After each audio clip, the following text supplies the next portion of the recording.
আজ আমি তোমাদের সাথে শেয়ার করব গ্রুমের মেকআপ।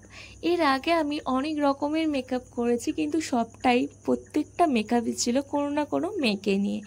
কিন্তু আজকে মেকআপটা সম্পূর্ণ আলাদা। একটা ছেলের উপর আমি আজকে মেকআপ করব, আর সেটা হলো গ্রুমের মেকআপ। এবার অনেকেই বলতে পারো এখন তো সবাই গ্রুমের মেকআপ করছে, এটার এমন কি?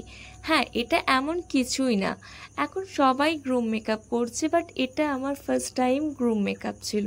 তাই আমি গ্রুমের মেকআপটা নিয়ে ভীষণ এক্সাইটেড ছিলাম। আর এটা বলতেও আমার কোনো প্রবলেম নেই যে এটা আমার প্রথমবার গ্রুম মেকআপ ছিল। আর আমার ক্লায়েন্টের তেমন কোনো ডিম্যান্ড ছিল না, তার একটাই ইচ্ছে ছিল যে তার মুখের দাগগুলো যেন দেখা না যায়, দাগগুলো যেন আমি ঢেকে দিই, আর অতিরিক্ত সাদা যেন তাকে না লাগে, তার মুখটা যেন লাল লাল না লাগে। সেই সমস্ত কিছু মাথায় রেখে আমি তার মেকআপটা শুরু করি। ক্যামেরা ধরার মতো আমার সাথে তেমন কেউই থাকে না সব সময়, তাই যতটুকু গ্রুমের মেকআপের ভিডিও ক্যাপচার করতে পেরেছি সেটাই শেয়ার করলাম তোমাদের সাথে।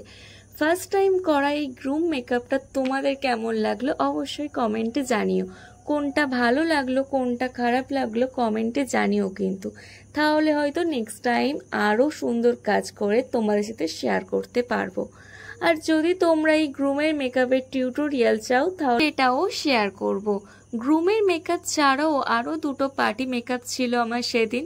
তোমাদের এই পার্টি মেকআপের লুকগুলো কেমন লাগলো বলো। সেকেন্ড পার্টি মেকআপ করা দিদিভাইটার হেয়ারস্টাইলটা প্রপারভাবে সেট করার আগেই আমি এই ভিডিও ক্লিপটা নিয়েছিলাম, তাই ভিডিওতে হেয়ারটা একটু অগোছালো লাগছে। তো তোমাদের পার্টি মেকআপ দুটো কেমন লাগলো অবশ্যই বলো। আর ভিডিওটা ছিল এই অবধি, ভালো লাগলে লাইক কমেন্ট শেয়ার করে দিও। দেখা হচ্ছে নেক্সট ভিডিওতে, টাটা।